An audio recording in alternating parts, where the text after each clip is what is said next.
ನೋಡಿದ್ರ ನಿಮ್ಮ ಮೊಮ್ಮಗನನ್ನ? ಇವನು ಸಾಧಾರಣನಲ್ಲ. ಇವನಿಂದ ನಮ್ಮ ವಂಶವೇ ಉದ್ಧಾರವಾಗುವುದೆಂದು ಹೇಳಿದ್ದಾರೆ ನಾರದರು. ನಿಜಾದೇವಿ, ಸೂರ್ಯ ಚಂದ್ರರಿರುವ ತನಕ ಜಗತ್ತು ಕೊಂಡಾಡುವಂತಹ ಮಹಾಪುರುಷನಾಗುತ್ತಾನೆ ಈ ಪ್ರಹ್ಲಾದ. ಎಷ್ಟೇ ಆಗಲಿ ನಮ್ಮ ಮಗನಲ್ಲವೇ, ತಂದೆಯಂತೆ ಮಗ. ತಂದೆಯ ಸ್ಥಾನದಲ್ಲಿರುವವರೆಲ್ಲ ಬಯಸುವುದೇ ಹಾಗೆ. ಜರುಗುವುದೆಲ್ಲ ಅವರವರ ಪೂರ್ವಕೃತ ಪುಣ್ಯ ವಿಶೇಷದಂತೆ. ಅದು ನಿಜವೇ. ನಿಮ್ಮ ಹಾಗೆ ನಾನಾಗಿದ್ದರೆ ಮೂಗು ಹಿಡಿದು ಕುಳಿತುಕೊಳ್ಳಬೇಕಾಗುತ್ತಿತ್ತು. ಏನೋ ನಮ್ಮ ಪೂರ್ವ ಪುಣ್ಯ ವಿಶೇಷ. ಸಾರ್ವಭೌಮನಾಗಿ ಲೋಕಗಳನ್ನೆಲ್ಲ ನಮ್ಮ ಅಂಕೆಯಲ್ಲಿಟ್ಟುಕೊಂಡು ಅಭಿನವ ಪರಮೇಶ್ವರನಂತೆ ಕಂಗೊಳಿಸುತ್ತಿದ್ದೆ. ಅಭಿನವ ಪರಮೇಶ್ವರ ಹಾಗೆ ಮೂಗು ಹಿಡಿದು ಕುಳಿತಿದ್ರಿಂದಲೇ ನಿನ್ನಂಥ ಪರಾಕ್ರಮಶಾಲಿ ಹುಟ್ಟಿದ್ದ ಮಗ. ಇರಬಹುದು. ಅಮ್ಮ, ತಂದೆ, ನೀವೇಕೆ ಈ ಗುಡಿಸಿನಲ್ಲಿ ವಾಸ ಮಾಡಬೇಕು? ಅರಮನೆಗೆ ಬಂದು ಈ ನಿಮ್ಮ ಕುಮಾರ ಸಾರ್ವಭೌಮನ ವೈಭವವನ್ನು ನೋಡಿ ಆನಂದ ಪಡಬಾರಬೇಕೆ? ಮಗನೇ, ಕಣ್ಣಾರೆ ಕಾಣುವುದಕ್ಕಿಂತ ಕಿವಿಯಾರೆ ಕೇಳುವುದೇ ಹೆಚ್ಚು ಸಂತೋಷ ಮತ್ತು ತೃಪ್ತಿ. ಅಲ್ಪ ಸಂತೋಷಗಳು, ಅಲ್ಪ ತೃಪ್ತರು. ಏನಂದೆ? ನಿನಗಲ್ಲಮ್ಮ ನಾನು ಹೇಳಿದ್ದು. ಅಬ್ಬಾ ಅಬ್ಬಾ, ನಿನ್ನ ಪತಿದೇವರ ವಿಷಯದಲ್ಲಿ ನಾನೇನಾದ್ರೂ ಹೇಳಿದ್ರೆ ನಿನಗದೆಷ್ಟು ಸ್ವಾಭಿಮಾನ. ಮತ್ತೆ ಇರುವುದಿಲ್ಲವೇ? ಇರಲಿ. ನಾನು ಹೇಳಿದ್ದು ನಿನ್ನ ಪತಿದೇವರು ಎಷ್ಟೇ ಆಗಲಿ ದೇವತಾ ಪಕ್ಷಪಾತಿಗಳಲ್ಲವೇ, ಅದಕ್ಕಾಗಿ ಹಾಗೆಂದೆ. ಹಿರಣ್ಯ, ಕಣ್ಣುಗಳೆರಡಿದ್ರು ಕಾಣುವ ನೋಟ ಒಂದೇ. ಮಕ್ಕಳೆಷ್ಟಿದ್ದರೂ ಹೇಗಿದ್ದರೂ ಹೆತ್ತವರ ಪ್ರೀತಿ ಒಂದೇ. ಈ ಸೃಷ್ಟಿ ಪರಮಾತ್ಮನ ಆಡಿಸುತ್ತಿರುವ ನಾಟಕ. ಈ ಜಗತ್ ಸಂಸಾರವೆಂಬ ನಾಟಕದಲ್ಲಿ ಬರತಕ್ಕ ಪಾತ್ರಗಳನ್ನು ವೀಕ್ಷಿಸುವ ಪ್ರೇಕ್ಷಕರು ನಾವು. ಓಹೋ, ಆ ನಿಮ್ಮ ನಾಟಕದಲ್ಲಿನ ನಮ್ಮ ಪಾತ್ರಾಭಿನಯ ಹೇಗಿದೆ? ತುಂಬಾ ಸೊಗಸಾಗಿದೆ. ತುಂಬಾ ಸೊಗಸಾಗಿದೆ. ಆ ನಿಮ್ಮ ಮಕ್ಕಳು ದೇವತೆಗಳ ಪಾತ್ರ? ಅದು ಚೆನ್ನಾಗಿದೆ. ಅದು ಚೆನ್ನಾಗಿದೆ, ಇದು ಚೆನ್ನಾಗಿದೆ. ಪಾತ್ರಧಾರಿಗಳು ನಾವು, ಪ್ರೇಕ್ಷಕರು ಮತ್ತು ವೀಕ್ಷಕರು ನೀವು. ಈಗ ನೀವು ಅರಮನೆಗೆ ಬಂದರೆ ಆ ನಿಮ್ಮ ಮಕ್ಕಳು ದೇವತೆಗಳ ಪಾತ್ರವನ್ನು ಚೆನ್ನಾಗಿ ವೀಕ್ಷಿಸಬಹುದು. ಆಗಲಿ ಹಿರಣ್ಯ, ಅವನ ಪ್ರೇರಣೆಯಾದಾಗ ಬಂದೇ ಬರುತ್ತೇವೆ. ಬನ್ನಿ ಬನ್ನಿ, ಅಗತ್ಯವಾಗಿ ಬನ್ನಿ. ನಿಮಗಾಗಿ ನಾವು ಕಾದಿರುತ್ತೇವೆ, ಬರುತ್ತೇವೆ. ಯಾವುದು ನಡೆ ಹಿರಣ್ಯ. ಮಾ, ಬರುತ್ತೇವೆ.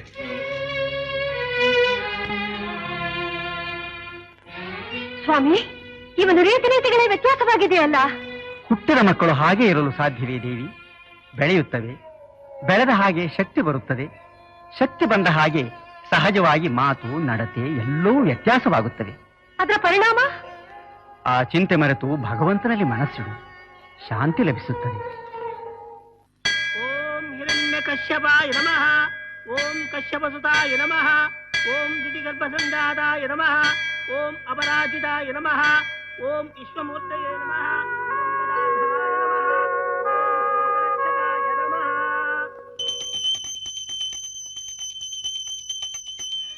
ನೋಡಿದೆಯಾ ಇಂದ್ರ ಹಿರಣ್ಯಕಶಿಪುವಿನ ದಬ್ಬಾಳಿಕೆಯನ್ನು? ನಡೆಯಲಿ ನಡೆಯಲಿ. ಅಕಾಲ ಮೃತ್ಯುಹರಣಂ ಸರ್ವವ್ಯಾಧಿ ನಿವಾರಣಂ ಹಿರಣ್ಯಕಶಿಪುಪಾದೋದಕಂ ಪಾವನಂ. ಸರಸ್ವತೀ ನಮಸ್ತುಭ್ಯಂ ವರದೆ ಕಾಮರೂಪಿಣಿ ವಿದ್ಯಾರಂಭಂ ಕರಿಷ್ಯಾಮಿ ಸಿದ್ಧಿರ್ಭವತು ಮೇ ಸದಾ. ಸರಸ್ವತಿ ಭಗವತಿ ನಿಶ್ಚೇಷಾಭ್ಯಾಸ ಮುಹೂರ್ತಮಸ್ತು ಪ್ರತಿಷ್ಠಿತಮಸ್ತು. ಬಾ ಕುಮಾರ.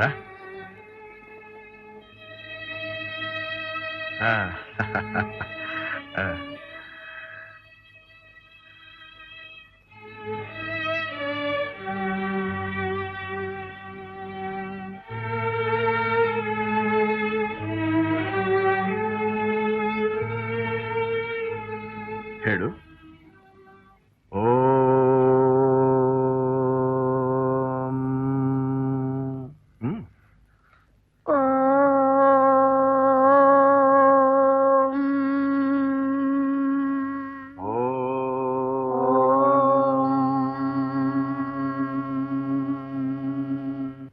ಏನ್ ಅದೃಷ್ಟ ನಮ್ಮದು ಸಹೋದರ. ನಮ್ ವಿದ್ಯೆನೆಲ್ಲ ಇವನ ಧಾರೆ ಯಶಸ್ಸು ಕೀರ್ತಿ ನಮಗೆ ಖಚಿತ ಬುದ್ಧಿ. ಸರಿಯಾಗಿ ಹೇಳಿ.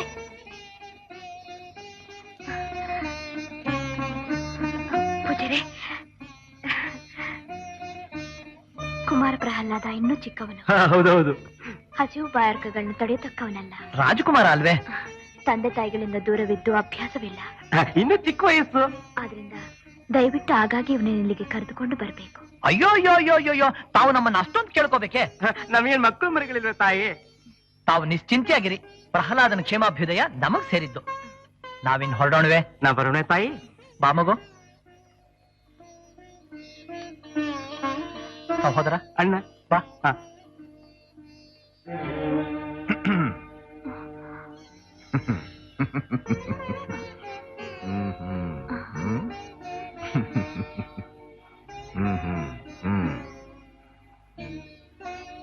ಕಯಾದು, ಏನದು ಗುರುಪುತ್ರರೊಡನೆ ಏನು ಹೇಳುತ್ತಿದ್ದೆ? ಏನಿಲ್ಲ. ಇರ್ಲಿ ಹೇಳು, ಏನು ಹೇಳುತ್ತಿದ್ದೆ? ನಾಚಿಕೆ ಏನದು? ಏನಾದ್ರೂ ವಿಶೇಷವೇ? ಏನಿಲ್ಲ. ಪ್ರಹ್ಲಾದ ಕುಮಾರ ಇನ್ನೂ ಚಿಕ್ಕವನು. ಓಹೋ. ಹಸಿವು ಬಾರಿಕೆಗಳನ್ನ ತಡೆಯತಕ್ಕವನಲ್ಲ. ಅವನನ್ನ ಆಗಾಗ ಇಲ್ಲಿಗೆ ಕರೆದುಕೊಂಡು ಬನ್ನಿ ಅಂದೆ. ಅಯ್ಯೋ ಪಾಪ, ನೀನು ಹೇಳದಿದ್ದರೆ ಅವ್ರಿಗೆ ತಿಳಿಯುತ್ತಲೇ ಇರ್ಲಿಲ್ಲವೇನೋ. ಅದನ್ನು ಹೇಳುವಾಗ್ಲೂ ಅದೇನು ಭಿನ್ನಾಣ, ಅದೇನು ವೈರಾಗ್ಯ, ಅದೇನು ವೈಯಾರ? ಪೂಜ್ಯರೇ, ಪ್ರಹ್ಲಾದ ಕುಮಾರ್ ನಿನ್ನೂ ಚಿಕ್ಕವನು, ಹಸಿವು ಬಾಯಾರಿಕೆಗಳನ್ನು ತಡೆಯತಕ್ಕವನಲ್ಲ. ಅವನನ್ನು ಆಗಾಗ ಅರಮನೆಗೆ ಕಳುಹಿಸುತ್ತಿರಬೇಕು. ಹಾಗೆ ಹೀಗೆ ಹೋಗೆ ನೀನೊಬ್ಬಳೆ ಮಕ್ಕಳನ್ನು ಹೆತ್ತವಳು. ಪಾಪ ಅವರಿಗೆ ಮಕ್ಕಳೇ ಇಲ್ಲ ನೋಡು. ಪ್ರಾಣೇಶ್ವರ, ಅವನನ್ನು ಬಿಟ್ಟಿರುವುದು ನನಗೆ ಕಷ್ಟ. ನಾನಿಲ್ಲವೇ? ನನಗೂ ಅಷ್ಟೇ ದೇವಿ. ನಮ್ಮ ಪುತ್ರ ವಾತ್ಸಲ್ಯ ಅವನ ವಿದ್ಯಾಭ್ಯಾಸಕ್ಕೆ ಅಡ್ಡಿ ಆಗಬಾರದಲ್ಲವೇ? ಹೇಳು ಪ್ರಹ್ಲಾದ್ ಕುಮಾರ. ವಕ್ರತುಂಡ ಮಹಾಕಾಯ ಕೋಟಿ ಸೂರ್ಯ ಸಮಪ್ರಭಾ. ವಕ್ರತುಂಡ ಮಹಾಕಾಯ ಕೋಟಿ ಸೂರ್ಯ ಸಮಪ್ರಭಾ. ಅವಿಘ್ನಂ ಕುರು ಮೇ ದೇವ ಸರ್ವ ಕಾರ್ಯೇಷು ಸರ್ವದಾ. ಆಹಾ, ಯಾರು ಹೇಳ್ಕೊಟ್ರು ಪ್ರಹ್ಲಾದ? ನಿಮ್ಮ ತಂದೆಯೇ? ನಿಮ್ಮ ತಾಯೇ? ಹಾಗೆ ಹೇಳು. ಮತ್ತೆ ಮಕ್ಕಳಿಗೆ ಯಾವಾಗಲೂ ತಾಯಿಯೇ ಮೊದಲನೇ ಗುರು. ಪ್ರಹ್ಲಾದ ಕುಮಾರ, ನಿನ್ನಂಥ ಶಿಷ್ಯನ ಪಡೆದ ನಾವೇ ಧನ್ಯರು ಅಲ್ವೇ ಸಹೋದರ? ನಿಸ್ಸಂದೇಹವಾಗಿ. ನೋಡಿದ್ರ ಪ್ರಹ್ಲಾದನ ಜಾಣತನಾನ? ಹೌದು ಹೌದು, ನೀವು ಜಾಣ್ರೆ. ಎಲ್ಲಿ ಪ್ರಹ್ಲಾದ ಹೇಳಿದ್ದನ್ನ ಹೇಳಿ ನೋಡೋಣ ನೀನು.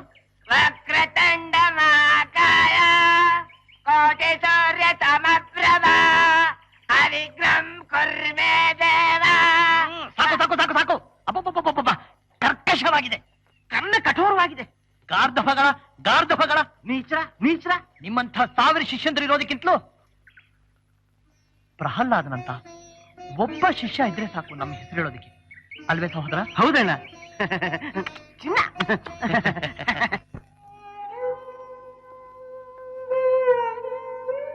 ದೇವಿ,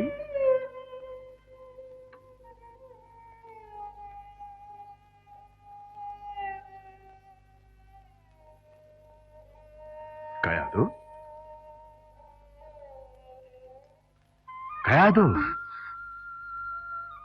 ಏನದು ಬಹಳ ಆಳವಾದ ಚಿಂತೆ? ಏನಿಲ್ಲ. ಮಗನ ಚಿಂತೆಯೇ? ನನ್ನ ಚಿಂತೆಯೇ? ನಾಚಿಕೆಯೇ? ಇನ್ನೊಬ್ಬ ಪ್ರಹ್ಲಾದನಿದ್ದಿದ್ದರೆ ಹೀಗೆ ನೀನು ಒಂಟಿಯಾಗಿ ಕುಳಿತು ಚಿಂತೆ ಮಾಡುವ ಕಾರಣವಿರಲಿಲ್ಲ. ನಿಜ ತಾನೆ?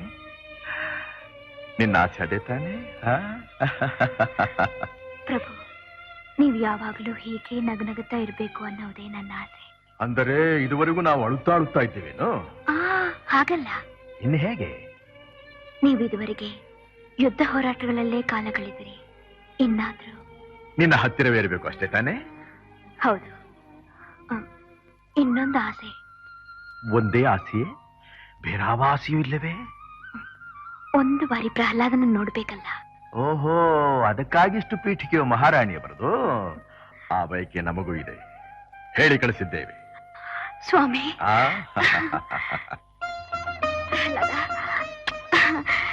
ಎಷ್ಟೊಂದು ಬಡವಾಗಿದ್ದಿ ಕಂದ. ವೇಳೆ ವೇಳೆಗೆ ಊಟ ಮಾಡ್ತಿದ್ಯಾ? ನಿದ್ದೆ ಮಾಡ್ತಿದ್ಯಾ ಮಗು? ಕಯಾದು, ಪ್ರಹ್ಲಾದ್ ಕುಮಾರ್ನನ್ನು ಗುರುಕುಲಕ್ಕೆ ಕಳುಹಿಸಿದ್ದು ಕೇವಲ ಊಟ ನಿದ್ದೆಗಳಿಗಲ್ಲ, ವಿದ್ಯಾಭ್ಯಾಸಕ್ಕೆ. ವಿದ್ಯೆ ಕಲಿಯಬೇಕಾದ್ರೆ ಊಟ ನಿದ್ದೆ ಬಿಡಬೇಕೇನು ಪ್ರಭು? ಸುಖ ಹೆಚ್ಚಾದರೆ ವಿದ್ಯೆ ತಲೆಗೆ ಹತ್ತುವುದಿಲ್ಲವಂತೆ, ಅಲ್ಲವೇ ಪೂಜ್ಯರೇ? ಅಮೃತವಾಣಿ. ಬಾ ಕುಮಾರ, ಬಾ. ಕುಳಿತುಕೋ ದೇವಿ. ಏನು ಪೂಜ್ಯರೇ, ಹೇಗೆ ನಿಮ್ಮ ಶಿಷ್ಯ? ವಿನಯ ವಿಧೇಯತೆಯಿಂದ ನಡೆದುಕೊಳ್ಳುವನೆ? ಅಯ್ಯೋ ಅಯ್ಯೋ ಅಯ್ಯೋ ಅಯ್ಯೋ ಅಯ್ಯೋ ಅದೇನು ವಿನಯ, ಅದೇನು ವಿಧೇಯತೆ, ತಮ್ಮ ಪುತ್ರ ರತ್ನ ಅಲ್ಲವೇ? ಅದೇನು ಜಾಣತನ, ಅದೇನು ಕಥೆ. ಬುದ್ಧಿ ಪಾದರಸ, ಬೆರಳು ತೋರಿಸಿದ್ರೆ ಹಸ್ತಾನೆ ನುಗ್ತಾನೆ. ಇಂಥ ಶಿಷ್ಯ ಕೋಟಿಗೊಬ್ಬ. ಅಂತೂ ನಮ್ ಜನ್ಮ ಸಾರ್ಥಕ ಆಯ್ತು. ಆಯ್ತು. ಕುಮಾರ, ಗುರುಗಳು ಏನು ಹೇಳಿಕೊಟ್ರು ಅದನ್ನು ಹೇಳಿದೀಯಾ? ಓ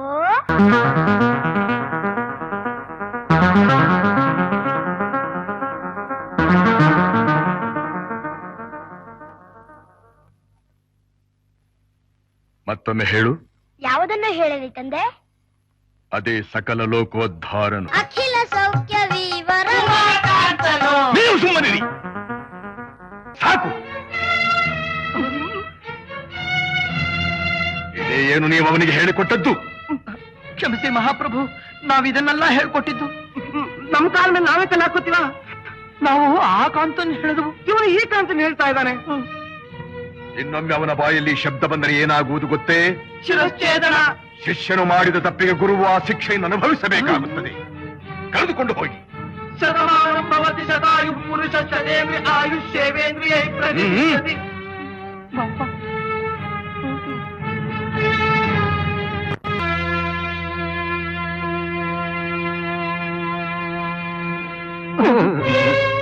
ವಿಗ್ರಹ ವಿಗ್ರಹ ವಿಗ್ರಹ.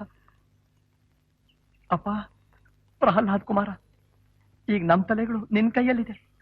ನಾವು ಹೇಳ್ಕೊಟ್ಟಾಗ ಹೇಳಿದ್ರೆ ತಲೆಗಳು ನಮ್ ಶರೀರದಲ್ಲೇ ಉಳ್ಕೊಳ್ಳುತ್ತಪ್ಪ. ಹೇಳಿ ಗುರುಗಳೇ. ಈಗ ಲೋಕಕ್ಕೆಲ್ಲ ತಂದೆ, ನಮ್ಮನ್ನೆಲ್ಲ ಕಾಪಾಡೋನು ನಿಮ್ ತಂದೆ, ಆ ಲೋಕೇಶ್ವರ. ಅವನಿಗೆ ನಾವು ಭಕ್ತಿಯಿಂದ ಸುಪ್ರಭಾತ ಹೇಳ್ಬೇಕು. ಹೇಳ್ತಾನೆ ಹೇಳ್ತಾನೆ. ಹೇಳ್ತೀಯ ಮಗು? ಮೂಡಣದಿ ಹೊಂಬೆಳಕು ಮೂಡುತ್ತಿದೆ ನೋಡು. ಮೂಡಣದಿ ಹೊಂಬೆಳಕು ಮೂಡುತ್ತಿದೆ ನೋಡು. ಆಹಾಹಾ, ಎಷ್ಟು ಶುದ್ಧವಾಗಿ ಬರ್ತಾ ಇದೆ ನಾಲ್ಗೆಲಿ. ಹಕ್ಕಿಗಳು ಗಾನವನ್ನು ಮಾಡುತ್ತಿವೆ ಕೇಳು. ಹಕ್ಕಿಗಳು ಗಾನವನ್ನು ಮಾಡುತ್ತಿವೆ ಕೇಳು. ಹಕ್ಕಿ ನೋಡಿದ ಹಾಗೆ ನುಡಿತೀಯಲ್ಲಪ್ಪ. ಹಕ್ಕಿ ಅಲ್ಲ ಸಹೋದರ, ಕೋಗಿಲೆ ಕೋಗಿಲೆ. ಹೌದು. ಹೇಳಪ್ಪ. ಭಾಸ್ಕರನು ದರ್ಶನವ ಬಯಸಿ ಬರುತ್ತಿರಲು. ಭಾಸ್ಕರನು ದರ್ಶನವ ಬಯಸಿ ಬರುತ್ತಿರಲು. ಆಹಾ, ಉಷೆಯು ಆರತಿಯನ್ನು ಹಿಡಿದು ನಿಂತಿಹಳು. ಉಷೆಯು ಆರತಿಯನ್ನು ಹಿಡಿದು ನಿಂತಿಹಳು. ಇವೆ ಪ್ರಾರಬ್ಧಗಳು, ಅಪಪ್ರಮಿಸ ಚಿಕ್ಕಾಮಣಿಗಳು. ಹೌದು ಹೌದು. ಲೋಕಗಳ ಹೆದರಿಸುವ ಕೆಂಗಣ್ಣಿನವನೇ, ಲೋಕಗಳ ಪಾಲಿಸುವ ಕರುಣಾಸಾಗರನೇ. ಅಯ್ಯೋ ಲೋಕಗಳ ಪಾಲಿಸುವ ಕರುಣಾಸಾಗರ. ಪದಪ್ರಯೋಗ ಎಷ್ಟು ಶುದ್ಧವಾಗಿದೆ. ಏನು ಕಲ್ಪನೆಯಪ್ಪ ನಿಂದು. ಅಪ್ಪ ಪ್ರಹ್ಲಾದ, ನೀನಿರ್ಬೇಕಾ ಸ್ಥಳ ಇದಲ್ಲ. ನೀನಿರ್ಬೇಕಾದ್ದು ಇಲ್ಲಿ. ಬೇಡಿ ಗುರುಗಳೇ. ಹಾಗನ್ಬಾರ್ದಪ್ಪ, ನೀನ್ ಇಲ್ಲಿ ಕೂತ್ಕೊಳ್ಳೇಬೇಕು. ನೀನ್ ಅಲ್ಲಿ, ನಾವಿಲ್ಲಿ. ಅಣ್ಣ, ಹುಲಿ ಹೊಟ್ಟೆಲು ಹುಲಿನೇ ಹುಟ್ಟೋದು. ಇನ್ನೇನ್ ಇಲಿ ಹುಟ್ಟುತ್ತೀಯ? ನೀನ್ ಮುಂದುವರ್ಸಪ್ಪ, ಹೇಳು. ಸುರರೆಂಬ ಕಾನನಕ್ಕೆ ಪ್ರಳಯೋಗ್ನಿಯಾದವನೇ, ಸುರ ನರರ ದಾನವರ ಪ್ರೇಮದಿ ಸಲಹುವವನೇ. ಸಲಹು. ಅಣ್ಣ, ನಾವು ಇವನಿಗೆ ಹೇಳ್ಕೊಡ್ಬೇಕಾದ್ ಏನಿದೆ? ಹೌದು ಸಹೋದರ, ಇನ್ನೇನಿದ್ರು ತಿಳ್ಕೋಬೇಕಾದಿದೆ. ಸುಪ್ರಭಾತವು ನಿನಗೆ ಓ ಹಿರಣ್ಯ. ಸುಪ್ರಭಾತವು ನಿನಗೆ ಓ ನಾರಾಯಣ. ನಮ್ಮ ಹೆಣ ಇಳಿಯ ಕೆಳಗೆ ನಿಂತ್ಕೊಳ್ಳಿ. ನೋಡು, ಹೀಗೆಲ್ಲ ಮಾತಾಡಿ ನಾವು ಕೋಪ ಬರ್ಸ್ಬೇಡ. ಹೌದು, ಹೇಳ್ಕೊಟ್ಟಷ್ಟು ಮಾತ್ರ ಹೇಳು. ಸುಮ್ಮನೆ ಹುಡುಗಾಟ ಆಡ್ತಾ ನಮ್ಮನ್ನು ರೇಗಿಸ್ಬೇಡ. ಋಷಿಗಳನ್ನು ನಡುಗಿಸುತ್ತ ಭೀತಿ ತಂದವನೇ, ಹೇಳು. ಋಷಿಗಳ ಹೃದಯದಲ್ಲಿ ನಲಿದಾಡುವವನೇ. ಅಲ್ಲ, ನಮ್ಮ ಹಿರಣ್ಯಕಶಿಪು ಋಷಿಗಳ ಹೃದಯನ ಕಿತ್ತು ನಾಯಿನರಿಗೆ ಹಾಕಿದ್ ನಮಗ್ ಗೊತ್ತು. ಅವ್ರ ಹೃದಯದಲ್ಲಿ ಮನೆ ಯಾವಾಗ ಮಾಡ್ಕೊಂಡ? ಮುಂದೆ ಯಾವಾಗ್ಲಾರು ಮಾಡ್ಕೋಬಹುದು. ನೀನ್ ಮುಂದುವರ್ಸು. ಧ್ಯಾನಿಸಲು ಕಾಪಾಡುವ ದಾನವ ಶ್ರೇಷ್ಠನೇ. ಭಕ್ತರನ್ನು ಕಾಪಾಡುವ ತಂದೆ ಶ್ರೀಧರನೇ. ಎಲ್ಲಿಗೆ ಹೋದ್ರು ಪುನಃ ಅಲ್ಲಿಗೆ ಬರ್ತಾನಲ್ಲ. ಪ್ರಹ್ಲಾದ ಪ್ರಹ್ಲಾದ, ನಮ್ಮ ಸಹನೆ ನೀನ್ ಪರೀಕ್ಷೆ ಮಾಡ್ತಾ ಇದೀಯಾ? ಹೇಳ್ಕೊಟ್ಟದ್ದನ್ನ ಅಷ್ಟೇ ಹೇಳು. ಹೇಳು. ಸುಪ್ರಭಾತವು ನಿನಗೆ ಕಶ್ಯಪ ಸುತ. ಸುಪ್ರಭಾತವು ನಿನಗೆ ಓ ಅಚ್ಯುತ. ಸಹೋದರ, ಬೇಡ ಸಹೋದರ. ಅಪ್ಪ ಪ್ರಹ್ಲಾದ ಕುಮಾರ, ನಾವು ಬದುಕಬೇಕೋ ಬೇಡವೋ ಹೇಳು. ನೀನ್ ಅಚ್ಯುತ ಅಂದ್ರೆ ನಿಮ್ಮಪ್ಪ ನಮ್ ತಲೆ ತೆಗಿತಾನಪ್ಪ. ಗುರುಗಳೇ, ಕೊಲ್ಲಿಸಲು ನಮ್ಮ ತಂದೆ ಯಾರು? ಸಾಯಲು ನೀವ್ಯಾರು? ಶ್ರೀಹರಿಯ ಸಂಕಲ್ಪವಿಲ್ಲದೆ ಯಾವುದೂ ನಡೆಯುವುದಿಲ್ಲ. ಸಹೋದರ, ಅಣ್ಣ, ನನ್ನನ್ನು ಉಳಿಸು. ನಾನು ಉಳಿದ್ರಲ್ವೇ ಆ ಶ್ರೀಹರಿ ಹೊಂದಿಯಾಗಿ ಬಂದು ಹಿರಣ್ಯಾಕ್ಷನನ್ನು ಕೊಂದ. ಈಗ ಪ್ರಹ್ಲಾದನಾಗಿ ನಮ್ಮನ್ನೇ ಮುಗಿಸ್ತಾ ಇದ್ದಾನಲ್ಲಪ್ಪ.